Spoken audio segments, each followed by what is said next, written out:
Russia की मदद से 8 नए परमाणु संयंत्र बनाएगा ईरान। 8 नए न्यूक्लियर रिएक्टर्स ईरान बनाने वाला है। और ईरानी राष्ट्रपति ने क्या कहा है ये भी आपको बताएंगे। साथ साथ उन्होंने इस बात पर फोकस किया है कि हम हथियार विकसित नहीं करेंगे, हम वेपन्स नहीं बनाएंगे। इजराइल ने 45 फिलिस्तीनियों के शव भी लौटाए हैं। डेड बॉडीज 45 लौटाई गई हैं इजराइल की ओर से। वहीं एक दिन पहले हमास ने 3 सैनिकों के शव भी इजराइल को सौंपे थे। ईरान के राष्ट्रपति मसूद पेजेश्किन ने बहुत ही पीसफुल तरीके से, शांतिपूर्ण तरीके से परमाणु कार्यक्रम और हथियार विकसित न करने की प्रतिबद्धता को दोहराया है। कहा है कि आप इस मुगालते में ना रहें कि हमें किसी भी तरीके से न्यूक्लियर बॉम्ब, न्यूक्लियर वेपन्स बनाने हैं। हम न्यूक्लियर एनर्जी के लिए यूरेनियम का एनरिचमेंट करना चाहते हैं। ये बात उन्होंने ईरान के परमाणु ऊर्जा संगठन के दौरे पर कही।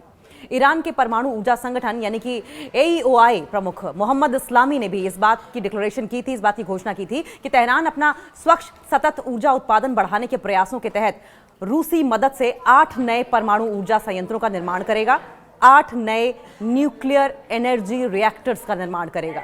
और इस बीच ईरान के राष्ट्रपति मसूद पेजेश्किन ने शांतिपूर्ण तरीके से परमाणु कार्यक्रम और हथियार विकसित न करने की प्रतिबद्धता को दोहराया है। बार बार वो कह रहे हैं कि हमें न्यूक्लियर वेपन्स नहीं बनाने हैं। ये बात उन्होंने ईरान के परमाणु ऊर्जा संगठन के दौरे पर कही। इस्लामी ने कहा कि ईरान रशिया के बीच में बुशहर में 4 और उत्तरी और दक्षिणी तटरेखाओं के 4 अन्य परमाणु ऊर्जा संयंत्रों के साझा निर्माण के लिए नया समझौता हुआ है। और इसके सटीक स्थानों की घोषणा, कहां सटीक तरीके से बनाए जाएंगे, कौन सी जगह पर बनाए जाएंगे, इसकी घोषणा जो है वो गवर्नमेंट जल्द कर देगी।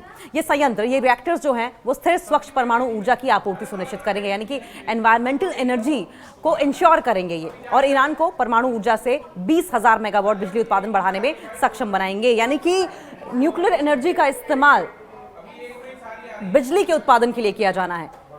इस्लामी ने कहा कि ईरान के उत्तरी प्रांत गोलिस्तान के तट पर एक परमाणु ऊर्जा संयंत्र का निर्माण शुरू हो गया है। खुजेस्तान प्रांत में एक परमाणु ऊर्जा संयंत्र का निर्माण कार्य भी पूरा करने की योजना है, जिसका निर्माण 1979 की इस्लामी क्रांति से पहले हुआ था।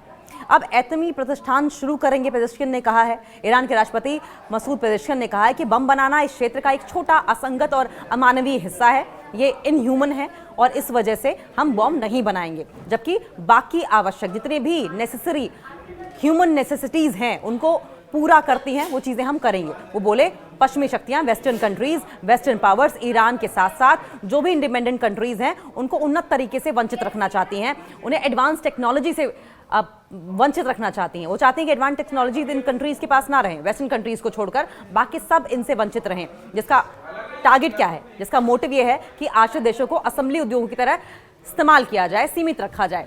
यानी कि अगर वेस्टर्न कंट्रीज को छोड़कर जो बाकी देश होंगे उन्हें डिपेंडेंट रखा जाए। जिस तरीके से अमेरिका की ओर से, इजराइल की ओर से, वेस्टर्न पावर्स की ओर से ईरान के साइंटिस्ट्स को टारगेट किया जा रहा है, उनकी हत्याएं की जा रही हैं, अब ये बहुत ज़रूरी हो जाता है ईरान के लिए कि वो भी अब न्यूक्लियर एनर्जी पर काम करे। और उन्हीं की बदौलत है, उन्हीं के कारस्तानियों की वजह से अब ईरान ने ठान ली है कि वो न्यूक्लियर एनर्जी पर काम करेगा।